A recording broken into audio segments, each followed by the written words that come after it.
Good morning, everyone. Let me know in the chat if you're here. My name's Jenny Okamoto, and apologies, my camera is not connecting to the presentation.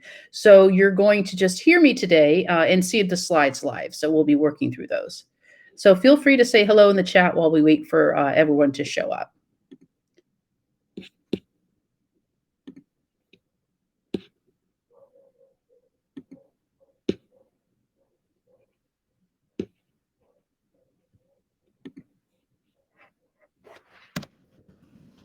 Oh, hey, William. Good to have you with us today.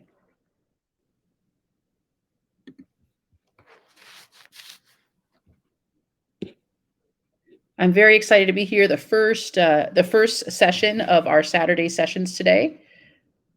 And we're going to talk a bit about progressive messaging, how we can kind of improve and how we can do better. We're, continuous improvement here. At the end of the presentation, there'll be an opportunity to take questions, and we'll be doing that via the chat. So if you want to wait till the end and post your questions, that would be fantastic. We do have a tech moderator, but I don't have anyone actively moderating the chat while I do the presentation.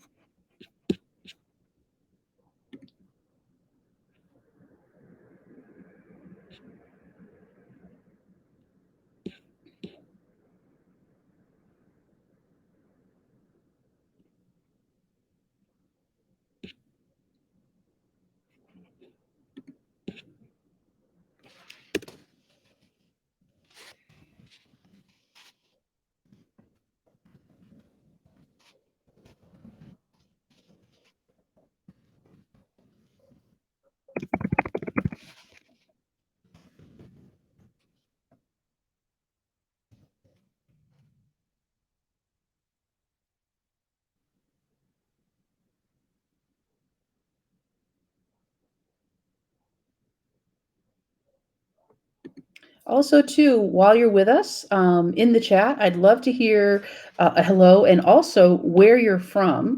I'm based out of Indiana, in central Indiana, just north of Indianapolis. And I always love to hear where people are coming in from.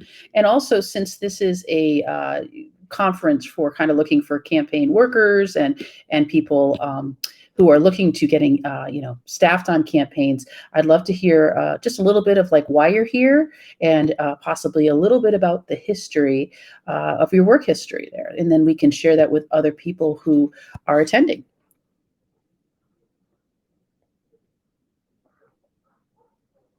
Okay, well, we're going to be getting started.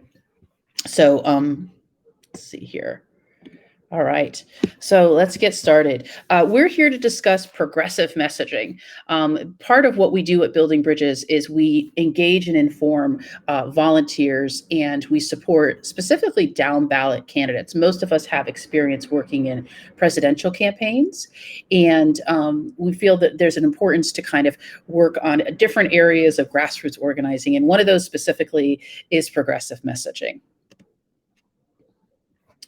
All right, let me get started on the slideshow here. Okay. Once again, my name's Jenny Okamoto. I am a grassroots organizer.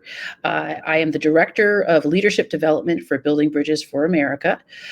A little bit about my history in campaigning and working on campaigns. I am what you would call a super volunteer. If you're a staffer on a campaign, that volunteer you can really rely on to kind of run programs for you. I started out working on the Pete Buttigieg campaign, the Pete for America, and ended up running and starting a grassroots organization called Indiana for Pete. And we supported Pete's primary run for the presidential nomination. And part of that was training volunteers on the ground, from ballot collection signatures all the way to canvassing in Iowa and South Carolina, and working on the caucus there and also the primary. So a lot of experience from the ground up. That's really what I bring to the table today. After Pete dropped and Joe became the presumptive nominee, reformed into Indiana for Joe Biden, and then eventually Biden-Harris, supported the campaign out of Indiana, especially into those important states that we were really trying to make sure we won in 2020, and did a variety of programming for Joe using Zoom via COVID. All that kind of came into play. After Joe and Kamala won, I took over and was a volunteer lead for the Ossoff for Senate runoff campaign, training volunteers virtually on text banking and phone banking. While all this was happening during 2020, in March of 2020, we formed Building Bridges for America. This is a 100% led, volunteer led, and driven and fueled organization. We are grassroots organizers looking for ways we can support progressive candidates and issues. And we want to train people on that way so they can do the same thing. So I serve with Building Bridges as a co-founder, steering committee, and co-director of the Leadership Development Series. Also developed a program, Building Bridges to the White House, kind of how to organize for presidential campaigns, and continuing to work with them. A little bit more about what Building Bridges does. Our mission is to empower networks of relational grassroots organizers working on campaigns. You all know the value of having those fantastic volunteers on the ground working in the community. And that's what we do. We lift those people up and empower them to actually take action and support campaigns and issues. We have adopted Pete's Rules of the Road. We're very values focused, values forward kind of way of politicking. And we'll talk a lot about that, because when we talk about messaging that's effective, it's very much shared values and value focused. So that's really important to us. And we believe, keeping people engaged, educating, informing is the success. We really strongly believe in the power of grassroots organizing. Some of the actions that we take as a group, we support local candidates, from school board to city council members, all the way up, and we do what we can to engage the public about them, and letter writing, postcarding, kind of organizing volunteers for them. What we do on the leadership development side is we will take your core volunteers and we will train them up on phone banking and text banking and how to talk to voters, all kinds of things. We have a whole catalog of programs that we offer. Everything is free. Our objective here is to make sure that we get the best candidates nominated. We also have some fun and create a community for grassroots organizers and people to keep them engaged. As you know, running campaigns, that's the primary focus there, is keeping people engaged so you can activate them when you need them. So we have book clubs, we have the letter writing campaigns, we do fundraising for other organizations, that kind of thing. And also we invite you to check out our volunteer toolbox. That's where those leadership development programs are. We have just launched kind of our two paths here. We have support services for candidates, and then we have support services for someone who's interested in grassroots organizing. So we empower people, to work with their teams. We educate people from the ground up. Basically, we have a series of sessions that we offer. This is one of them. We have our power session, which empowers yourself and your volunteers. So that's teaching people how to communicate to voters, to feel comfortable talking to voters. Also, too, we inform people about how to kind of work against disinformation that may be out there. And then developing your team, building and training your team, which is a constant effort, takes a lot of time and talent and treasure out of the campaign. We're here to kind of provide a lift up on that. We teach people how to create a grassroots organization to complement campaigns. You're in our program today, Say This, Not That, talking about progressive messaging. We also teach people how to host events from the ground up. If you're looking for organizing your volunteers into tabling, into ballot collection, into some creative ideas and new ways of kind of voter engagement. We also have a platform on working, with Facebook and how to maximize that exposure. And then our civics is knowing that system so we can fix the system. So we decided that we wanted to provide a service where, the basic civics and how to understand the civics in your area, so you're talking to the right people and affecting that right change, there. So we have our civics for everyone, and then how to put that into action, our Civics for Change series. We also have a host of grab and goes. So if you wanted to kind of grab one of our items and share it with a volunteer about hosting a phone bank or voting registration or hosting a text bank, we kind of have a catalog of these quick, just downloadable grab and go. One of the really great things that we offer is workbooks that complement all of our programs. So Say This, Not That has a workbook. You'll see some of the pages in this presentation. So you could hand this over to your volunteer or your staff, and they could work through that process. All of our slides are hosted on our website, buildingbridgesforamerica.com. So if you just go under courses, you'll see all the courses are there with the slides, with their workbook. So we're building up this wonderful catalog of materials for people to just kind of go download, read, digest, fill out pages, kind of really get engaged with the material. So let's talk a little bit today about messaging, progressive messaging. So what is progressive messaging? It really is how we sell an issue or policy or a candidate. It's what that messaging we're providing about or that candidate. I always like to think it's kind of like really good marketing. You know, we've seen great messaging come from Nike and Apple, and those really have created these emotive kind of connections with people. So that's what we talk about here in Say This, Not That, and kind of having that winning progressive messaging. And why is messaging so important? Aside from persuasion, kind of winning over your voters, it's, the right messaging can break down some of these negative narratives. If we're talking immigration, if we have that right messaging that has the components needed for people to go, oh, I'm going to look at that differently. The right messaging can really change that and break down these negative narratives and build connections between voters and candidates and issues because they're making these relationships. So this whole thing started when I would be on, meeting after meeting after meeting, and everyone's like, Democrats are bad at messaging. We would hear that quite a bit. We're just not getting it right all the time. There's a wonderful person that I love to follow on social media and attend any of their meetings. Anat Shanker-Osorio is just brilliant when it comes to messaging. So I do recommend you kind of follow her on social media accounts to learn more and kind of pick up some very great resources and tools that she offers. But, we hear this quite a bit about why are we bad at messaging? Why is our message not connecting to people? Well, as progressives, we tend to focus on how we get there, not when we're there, kind of thing. We love our policies. We're really good at developing really strong policies that affect people's lives in a very positive way. So we're super excited when we talk about a minimum wage or infrastructure or, the Voting Rights Act. But when we speak in those terms of, kind of Voting Rights Act or infrastructure or Build Back Better, we are not necessarily connecting where getting those messages through to people. When we talk in terms of values and not facts, there's more of that emotive connection that occurs.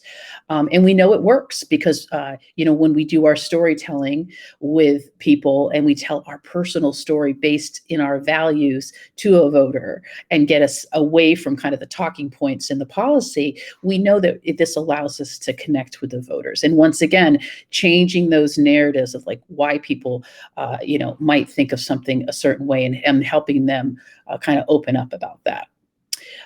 Also, I'd love to share with you as staffers, I really think research is super important. You want to kind of follow up with what you're going to recommend with research. And there was a fantastic analysis of the 2020 House broadcast ads. So basically, as I put it, where they spent their money was where they were supporting that messaging and what worked and what didn't work. And so there is a great analysis, and this was put together by waytowin.us.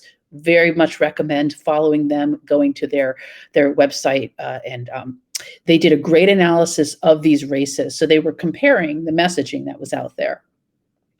And, some of the key lessons from the 2020 congressional was that luckily the success was we held the House, we are 50-50 in the Senate, and we out fundraised the GOP by 37%. But why was it so close? And why were those coattails not there that we really anticipated would be there? Why did we lose a lot of down ballot races? I'm in Indiana. We had a ton of people voting for Biden, but when they would switch right over and vote GOP for those down ballots, we were hoping to gain some congressional seats. We had some great candidates running, but where did we kind of miss the mark there? So where were those coattails? And we lost 27 of those toss-up races. And as I say, follow the money. Where were they spending the money? So this chart kind of shows us where the bulk of the money was spent for the Democratic and Republican side. And I'll tell you, both people kind of got the messaging wrong when it came down to that. They could have been more focused on maybe if stepping back and looking what their local communities and their local constituents were really looking for versus these kind of broad-based messaging that we kind of want one thing that one size fits all kind of messaging, if you look at it. So that's really where we watch the money, where the money tells the story. So I broke it out into some easy pie charts to understand. So when we talk about the Dem ad spending, the top 3 areas where they sent it was, pre-existing condition. So this was during COVID. People at that point were just dealing with being out of work, their kids out of school, this crisis of, COVID.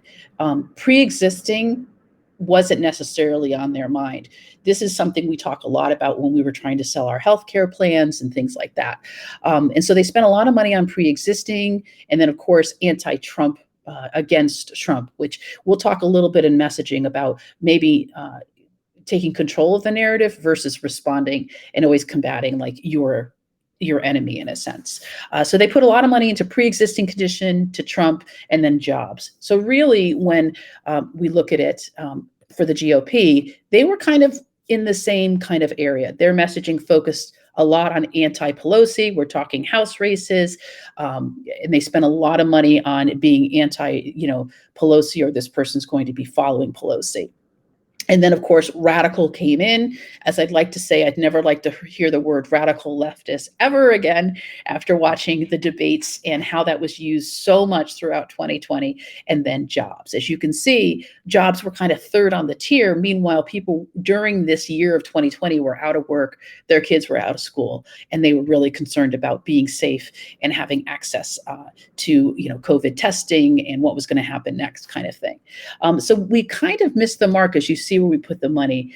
And what I'd really like to invite you to do is to look at this multi-page, very multifaceted research, because it actually breaks down, when we talk about the messaging that was used by the candidates. You can actually watch the videos that they produced, what specific messaging they were using. And really, my impression kind of coming out of this was that, voters cared about jobs and the economy, getting to work, paying their bills, staying in their homes, that kind of thing. And we were really kind of focused on maybe a plan that was put into place prior to COVID really escalating. We were kind of talking about issues prior to that, anti-Trump, anti-Pelosi, the pre-existing condition, when people really, their concerns were more founded in like day to day. So we really need to try to do things differently this year in 2022 when we're talking to our voters. We need to be more aggressive. We need to say, we need to counter this like radical negative, name calling that occurs from the Republicans, and take more leadership when it comes to saying, that's not how people talk to each other, kind of thing. So, we're always working across the aisle, trying to be bipartisan, but how can you do that when someone's kind of name calling and like putting you down? They're not putting you on a level playing field. So kind of addressing that, those dog whistles that occur when we're out there, and really focusing on, Democrats, get it done. I've been hearing the new term Biden boom. We're in an economic boom. If you look at it, with the growth that we've had, we are the story of progress, of jobs, and the economy of the worker. So really focusing messages on that, and knowing your audience. What we're seeing is people kind of want a one size fits all messaging, and they just want to adopt it because it's complicated. And we'll see that we kind of break it down so you can kind of go through like a 3-step process of creating your own messaging. And so it's easy to say, well, just give me the messaging that I'm going to use.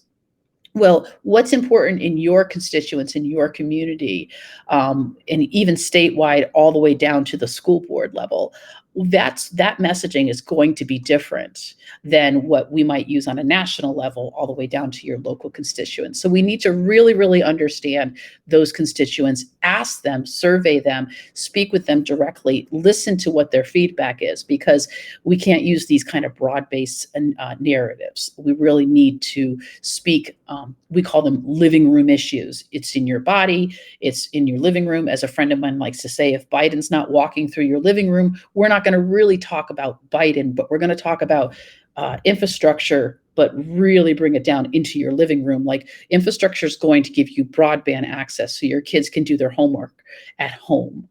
They can keep up with their peers, things like that. Very specific messaging. So when we talk about messaging, I've it's an art form, right? So some of the components of really good messaging when you're putting this together for your candidate is be very simple. Many times when I was working on programs for Indiana for Joe Biden, we would have to analyze what we were saying and dial it back down. We are all in the political sphere. We know the lingo, we know the words, we can throw out terms like relational organizing, and we understand what those are. But people that we work with, volunteers, all the way down to talking to voters, they don't have that base of knowledge, right? We have this experience. And so always looking at what you're saying and saying, can we simplify it and bring it back? And I'll give you some examples of that. And connecting on shared values. So we'll talk a little bit about the shared values that we have with our progressive and our conservative sides there. And always be authentic. Never co-opt something from something else, from your opponent, kind of thing. Always be authentic and consistent. So find your core messaging that's going to resonate with your voters and stick with it. Repeating it. Redundancy is so very, very important. So you stick with your progressive values, and you want to make sure that you're not using the right kind of words and frames to trigger that, right? We want to make sure that we're sticking with progressive values. So I mentioned the word frames, and there's some really incredible research on framing. And let's talk a little bit about what frames are.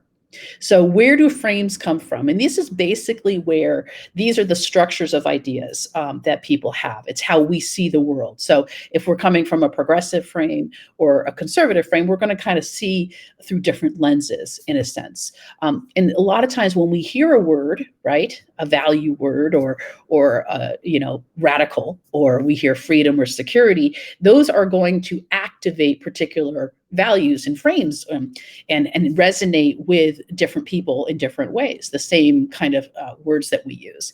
And we want to make sure that we're using words that's going to activate those really good frames, right? Of course, some of you may already know about George Lakoff. I highly recommend actually any of his books. We started out with Don't Think of an Elephant, but I've been finding that really all the books that he's published are fantastic. You may be a little scared off because the research was done a while ago, but there's people that have picked up his research and are continuing it. George has just recently kind of come back into the public sphere. He's got a wonderful podcast, but really picking up any of his books, they're short, they're sweet, they're concise, and they really kind of started this process. He uses strong behavioral science behind it, and then kind of comes out and says, well, this is kind of what we're talking about. So where do people kind of get these frames, these value systems? They get them from their family structure and their life experience, right? When they're saying that these things are important to them. And George kind of likens it to, family structures when we talk about progressive moral and value systems and framing, and conservative systems. So we see that here. And like I mentioned, the language that we're using is going to activate those frames, but we can use language to, change those frames, to change the narrative, in a sense, to activate and work on, maybe people's triggers when it comes to that. For instance, a good example when we're talking about like triggering frames is we might use the words freedom, security, and democracy. So when we talk about conservative basis and frames, when we say the word freedom, they are assuming it's freedom from large government, freedom from regulation on guns or things like that. Whereas a progressive would view freedom more as a freedom to. So if I have healthcare, I can change jobs.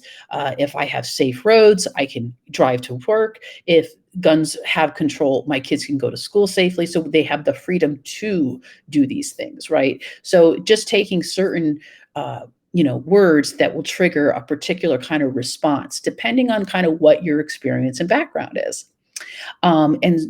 George talks about a family structure, and that's kind of where you learn these frames from. And we have that nurturant and progressive, right, which is a lot about, equal authority of the parents versus conservative, which is more like a father or patriarchal kind of system where there's a natural leader in the family, right? Progressives, it's more of empathy and caring. There's a responsibility to your community, and others, like you take care of yourself so you can share with others. Empathy, of course, and cooperation is necessary. If everyone has opportunity, our society is stronger and better for that, versus more of a conservative, which is, they want that authoritative, they want freedom from, that liberty, that individual responsibility, the freedom to pursue a self-interest, and that success is earned. Progressives, citizens care about each other and take responsibility for themselves and others, and it's our responsibility, right? This is, George from his book kind of talking more about this. And conservative, the maximum liberty to pursue your self-interest with little or no commitment to the interest of others, right? Helping others is more of a choice, and it can be contingent upon, like, well, if that person's worthy of my help. Whereas progressives understand that, we need to be fair and equal with how we provide resources to people. So one way we can kind of see this exemplified and kind of really expressed is when we talk about the primary reason wealthy Americans have achieved financial success. A conservative view is going to be, well, they've done it because they worked harder than others. So when they see someone who's a wealthy person, that, they're ideal in a sense, they believe that that person earned that, and that they just went out and got it and kind of worked for it, right? Whereas we understand more on the progressive side that there's systemic issues there, right? And we're trying to explain that, in our educational system, for instance, that, people are given opportunity and they work hard. Like, there's got to be a combination of that. And we accept the fact that for some people, no matter how hard they work, they're always going to have something, there's a system that could possibly be working against them, and we want to equalize those, right? So this kind of exemplifies that kind of statement of, like, how you achieve success from a conservative to a progressive side. And the people that we want to be talking to are, of course, our strong progressives. Keep them out there, keep them activated, keep them voting. So our messaging is really focusing on that. But there's a huge possibility when we talk about bi-conceptuals. These are people that carry maybe a conservative, leave me alone and let me get on with it kind of thing, to a progressive, which is, basically government should help people and support people and give back. That's what their job is. So we love our bi-conceptuals because those are our persuasive people. And they can carry both conservative and progressive frames. For instance, if we're talking about elder care, you conservatives definitely want Social Security, right? They want to get what they paid for. They want Medicaid. They want, if we speak to them about, we want to make sure all of our elders are well cared for and safe, they're going to agree with that. And they are accepting of kind of very progressive policies that we put into place. And we can kind of remind them of that, right? Where, so we call them, our swing voters. There's a ability to, like, kind of connect with them, right? They're not completely locked out. And so we can connect on them on those shared values. So a lot of it is making sure our messaging is speaking to, we can all agree on that we should be taking care of the elderly. But then they might be very conservative when it comes to gun rights and Second Amendment, and they don't want anybody to touch that. So we may not, have to focus our messaging on that, but we can win them over when we talk about, elder care and Medicaid and things like that. So I mentioned earlier that we have our workbook. So this is where we would start to work through this process with our candidate, our group of staff, our grassroots organizers, and really start to identify some of your frames and values that you have, that you can take hold of. So when you're speaking with people, you can really talk with them about that. We've got our typical empathy, service, community, freedom, prosperity. So, and we can put those into, what the idea of what government should do for people, right? That kind of thing. So that's just shows some of these workbook pages that we work with, and those words that kind of resonate and kind of really bring up those frames, right? If we are using the word radical, we're going to bring up kind of a negative frame with a conservative. But if we're talking about responsibility and freedom and security, we're going to start being able to connect there. And then here's some, talking about words that connect with you, words that you find. For me, fairness is very, very important when I talk about, my messaging and my story when I'm reaching out to voters, that I believe fairness is really important. And I might tell them why, kind of thing. So I'll tell them a little bit about my story. And then maybe what are some of those things that you share with conservatives, like those bi-conceptuals. So, we all can share empathy, or we can all share that fairness and security are really important. So I talked earlier when you're kind of putting your messaging together about using simple words when you are addressing that. And here's some examples of where, a simple word can really make an effect, or a simple kind of, tagline or naming an event kind of thing. Uh, Pete had rules of the road. Joe had Joe's rules, using strong value-based words like empathy, humility, and kindness, inclusion, and things like that. Pete wrote his book, called it Trust, and that was just what it was. Our series here that we do at Building Bridges, we call it a Real Talk series. Initially, we had ideas of leadership development and all kinds of great things, right? You would have gotten that, but when we're talking and reaching out to the public, we really brought it down a few notches to it's a real talk about things, right? And then we developed a program, Indiana for Biden, called Biden's Fair Shot for Indiana. And we looked at, in Indiana, what would resonate with our Hoosiers here. And, Hoosiers is kind of a nickname for someone from Indiana. They're very strong. It comes from this kind of basketball story. And so we put that imagery in there. We used the term fair. Fairness is very important in that kind of creating that dynamic of that fair shot for Indiana. So Biden is providing a fair opportunity for people.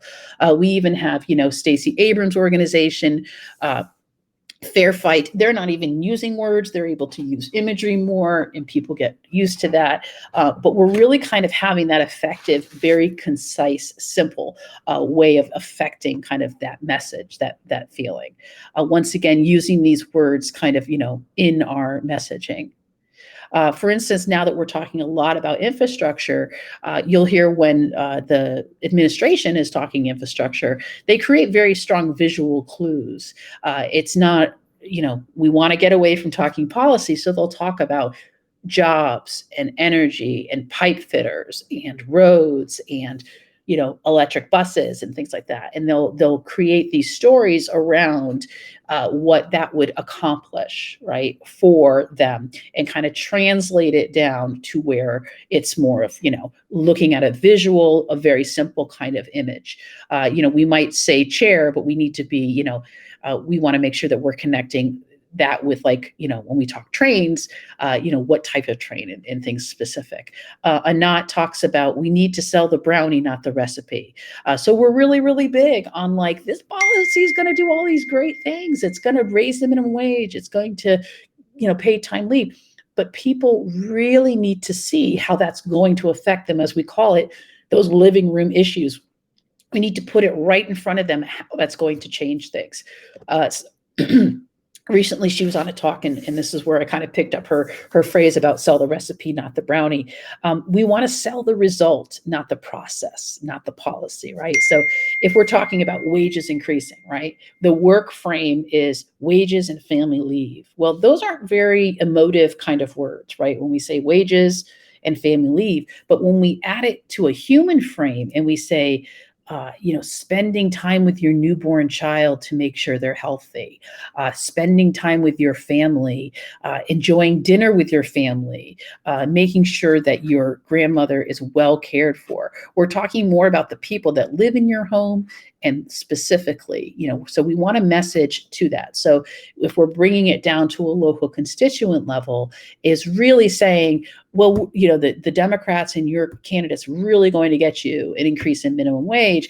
We need to take that step for them and kind of translate that messaging into more time with your family, being able to provide food for your children, being able to care for your parent when they're sick or in the hospital.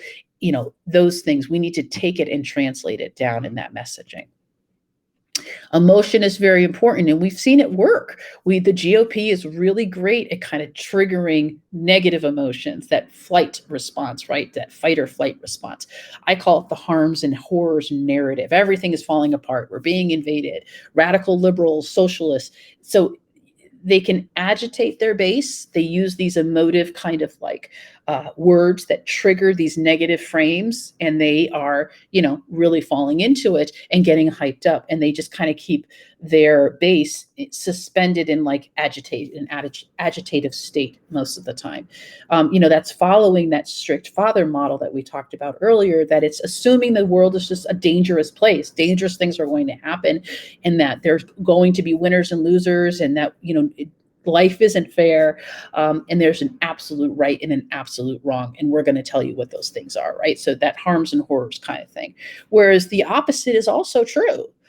We can use our positive words, build back better, right? When Joe was campaigning, soul of the nation, leadership words, build back better. Those are strong words to evoke confidence in that, we believe the world can be made better, right? But we don't want to talk specifically about policies, but what is that going to look like when the world is a better place? And in that we, should commit to being our best selves and helping people around us kind of be our best selves kind of thing. So there's that opposite. So we want to really make sure that we're really triggering those emotions. Like I mentioned earlier, some of the best advertising and marketing schemes didn't really say a lot, but they triggered a lot of emotion kind of response. Here's some, where over 2020, we saw where we were kind of triggering negative emotions, right? When we were talking about like defund the police, that kind of triggered a negative that kind of worked against us. So this is kind of where we need to be careful, just a little warning step about what we're putting out there, because that can be co-opted and manipulated, and defund the police eventually turned into them co-opting the Blue Lives Matter into more of a conservative, radical, kind of ultra conservative value. And that's not really what the intention was, right? We didn't really message that particularly well. And it was kind of becomes, unfortunately, something that can be turned against us. Whereas we can be really positive, and once again, back to Joe's campaign, all of us, a lot of the words and terms he was using were really connecting with, those frames and triggers that everybody could agree with, about restoring dignity to America, about hope over fear, unity over division, like truth over lies. Like nobody can really admit they want to hear lies over truth, right? So using that and having that kind of messaging that kind of evokes a positive connection with that. And we talk a lot about those shared values in those messages. So Anat talks a lot, way to win, great organization, again, to follow and get resources from. And there's kind of a process that you can go through to create that messaging. And that's really making sure that you're finding that shared value that works across conservative and progressive. So we might say, we can all agree Americans should be safe, or our families, I'd even use the word families, should be safe, or our children. So there's that commonsensical shared value that we can all agree upon. That's just, that's that black and white, like, yeah, we all agree families should have opportunities to feed their children and keep them safe, and that kind of thing. And we can start these messages, it's almost like very formulaic, and say, we can agree, or most of us kind of thing. And then we're going to state what the problem is, because it's really important, like I mentioned, that the research had noted, we need to call out what people are doing against us achieving these goals, right? That there's active, people are trying to divide, people are trying to hold on to power, and they're working against this, like, this shared value, this thing that really should be happening. And we'll go through some examples. But then also we provide the solution, right? As I like to say, I've got 99 problems and I don't need one more. We don't want to go to voters with, oh, the sky is falling, but then we want to explain, well, this is what's happening. This is why the sky is falling, but here's the solution, right? And the solution could be as simple as, I know my candidate's going to take care of that. We will pick the best leaders, and I believe that this is the right solution, right? So we have that shared value, the problem, and the solution. And I kind of put it all together into what I call a messaging sandwich, right? So we want to kind of pile these things on top of each other. So that shared value, such as everyone deserves a fair, honest education, expose the dog whistle. There are people that are putting out misinformation for our students, or limiting and restricting access to books and honest education for their own betterment, for whatever that may be. And that we can solve this together by making sure that we protect our school boards, that we have this person elected onto school board, or can you join me in supporting this kind of thing? So we're kind of having that messaging out there.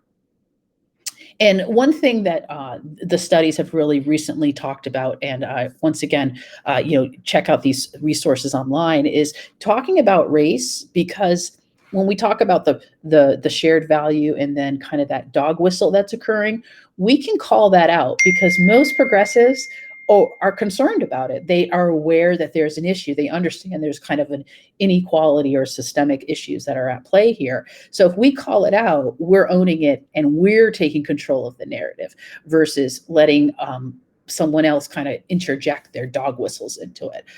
So, using that they're using that tool to divide people. So you'll see in some of the sample messaging that they've put together, they talk about, they're doing this to divide us kind of thing. And then, that if everyone succeeds, we are a better economy for this. If we can get everyone trained, working, and provide access to good paying jobs, that's a good thing overall for everyone. So it's important that we acknowledge that, and then we can include that in our narratives. So we'll talk a few examples of some winning messages that we've come across. Once again, this is Words to Win. Very highly recommend checking out their messaging. And they put together some messaging on like America's strength, right? So we have this like shared value, right? That our strength comes from our ability to work together. And you're going to see agreement on both sides with that we all need to work together. That's connecting with kind of those strong frames of like our strong work ethic, right?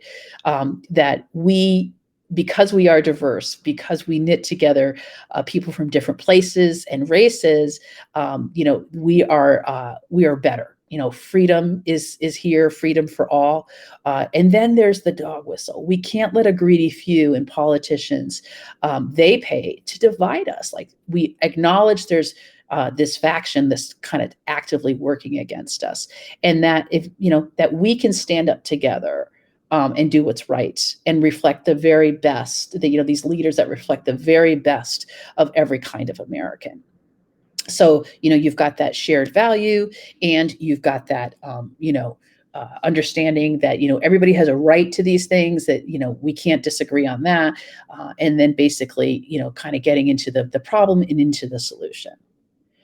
So here it is kind of broken out and breaking down kind of those elements of when it comes to how you kind of pile on for this messaging. And it's been proven, there's a lot of research that depending on how you message a topic and how you structure it, it can gain higher, lower acceptance across progressives and conservatives. So it's important to kind of really walk through that process. And in the workbook, we do kind of have this kind of sandwiching effect here, where you can kind of work on like what that shared value is that your constituents may all share with your candidate, with that policy, with that issue, stating the problem, the obstacle that's preventing it, kind of thing, and then really stating that solution of like how we can accomplish this together. So when you're going forward, and some things to consider when we talk about including the race class narrative in speaking across, in kind of including that in your messaging, is, use it where you feel like it'll work, and you're calling out that division, right? Because we want people to acknowledge that there's these things happening where, they're using this division to keep our progressive coalition kind of fractioned and broken up. We have a record. Our history is we have the facts, we have the goods to offer.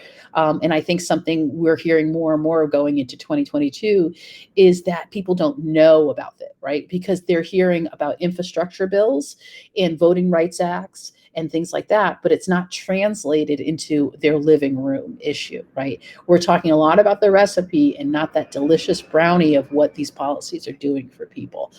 So we want to lead on that, right? We want to lead on taking control of those narratives. A lot of times we find, GOP kind of manufactures these negative narratives, and we spend a lot of time on defense against those narratives. I'm not a radical liberal, right? So if we use that terminology, we're reinforcing that negative frame of, we're using the word radical liberal. They're not hearing it in the context. They're hearing radical liberal kind of thing, right? So we're reinforcing that negative frame. So We need to lead on these narratives and take control of them.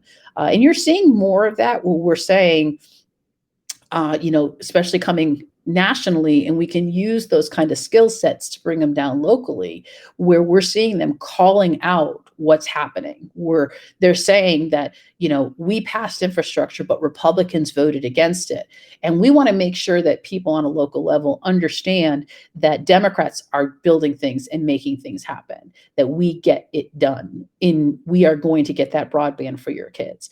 And that we want to call it out that despite that, Republicans voting against or not for any of these services, this is what Democrats are doing. So we really need to take control of that, and really focus on what we've accomplished and the solutions that we're providing. And don't change your messaging. Stay strong. Consistency is so very, very important. And repetition and making sure that that same thing is said over and over and over again, and keeping it very clear and simple and direct. Having that emotional resonance is so important. That's what we're here for. We're here to ensure that the economy benefits all Americans, no matter who you are, right? That's that shared value. We can all agree the economy should benefit all Americans, right? And that we're calling out the GOP for what they're doing. They're obstructive, they're, inciting division. These are their tactics, but this is how we can solve it and make sure we're providing this for all Americans. Something you really want to do, I mentioned, things being co-opted and kind of used against you in a way, is doing that SWOT analysis. What are those strengths of your messaging? What are the weaknesses? What are the opportunities for growth? What are the threats? Where can it be kind of co-opted? Where are those Achilles heels that we want to make sure that we are, we have counter messaging for, that we can, really reinforce our messaging. So, testing your message, you're going to put a lot of time and energy into this messaging. A lot of resources are going to go into it with your candidates. We've been talking as grassroots organizers, we kind of have our network of communication. And, there's been some information coming out of Virginia and kind of like why we didn't do so well in Virginia, right? What happened with the governor's race?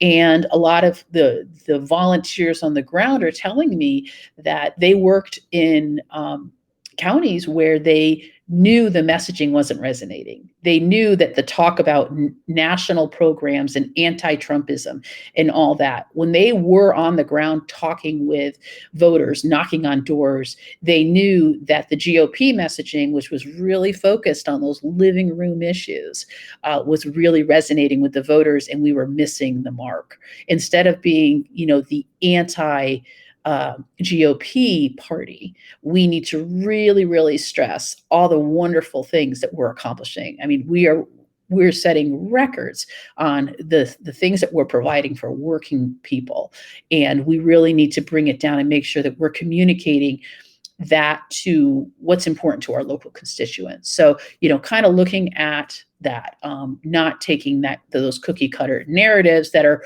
really well put together and interesting, and easy to use. We really need to put the work in to make sure that the messaging that we're using is really speaking and connecting to the frames and the morals and the values of your community and what's important to them.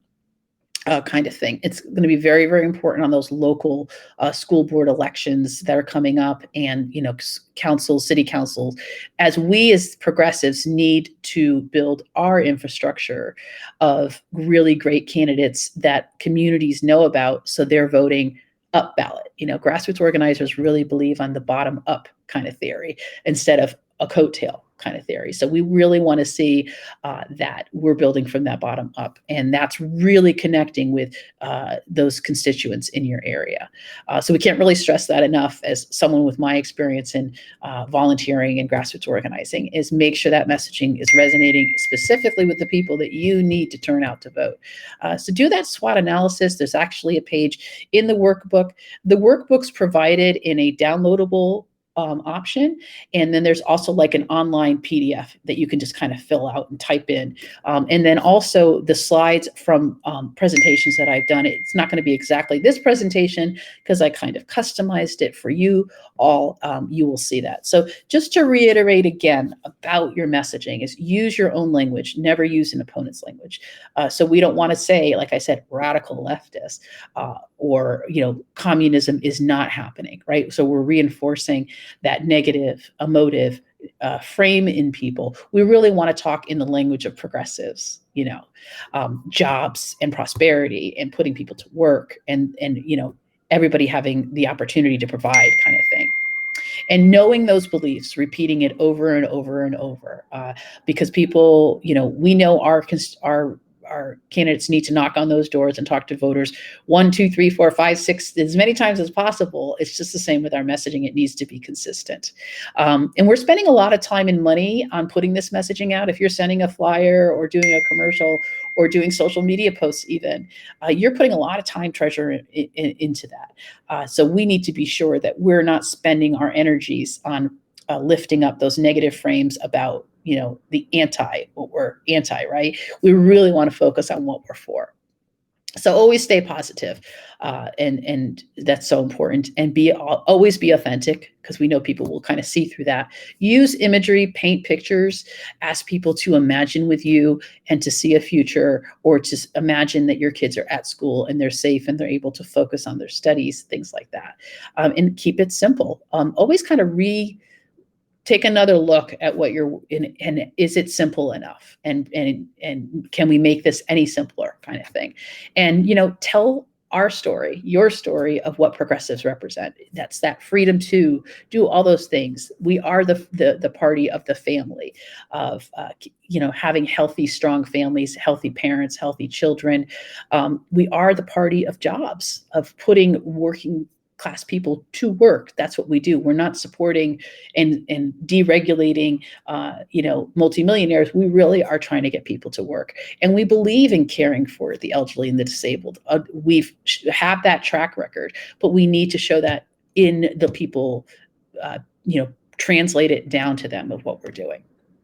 Some of the other available tools to kind of help you from that we provide, I'd mentioned our catalog. You can check that out. But later today, we have a session being hosted by my co-director, Kaz, on Unlock Your Political Power. And this is really about talking to voters and connecting with them and talking with them on those shared values, and really knowing your story, that magic of sharing your story, getting them to share theirs, connecting on those shared values. That can really happen. We all call it the secret sauce here at Building Bridges, is kind of sharing that story. We have our full organizing toolbox, like I mentioned. And also too, if you have a candidate that, you're supporting, or you join their campaign, please nominate them on our website, Building Bridges for America, to be endorsed by Building Bridges and Roadmap for Progress. We just had a merger there. We will provide amplification. We will provide services to down ballots. And we are getting our slate together for 2022. So, you can just go onto our website and actually nominate them to be endorsed. It's a very easy process. And also learn more about the programs that we have. What we're hoping you will take away from Building Bridges is that you can provide these services to your volunteers, to your campaign staff, that there's areas here that we can pick up and provide skill sets for you when it comes to leadership development and kind of activating your volunteers. And then there's also the candidate side, where we can even help your candidates speak better to voters, make those harder asks, have those difficult conversations, and understand, putting together more impact for their campaign. Because we do it all for free, and we just really want to make sure that we have as many successful progressive people out there working hard. So, the secret to our change is to focus on your energy on not fighting the old, but building the new. And that's what we can do together. And of course, please follow us on all our social media accounts at Building Bridges for America. The website is Building Bridges FOR America. And then our social media is the number 4 America. So I'm going to go back to our main live stream there. Here we are. Great. Okay. All right. I'm going to take a look through the chat here.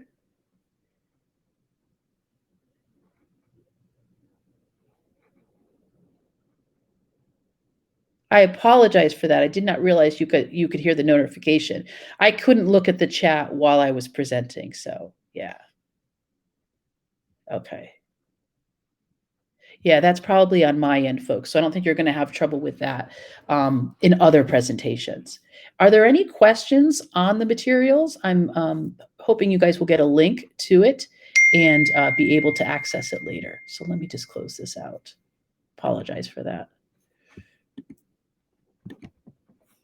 I am new to this platform for presentations, so any kind of glitches are on my end. So sorry about that. All right, so I think we're going to close out for today if no one has any questions. So, all right, well, thanks so much, folks.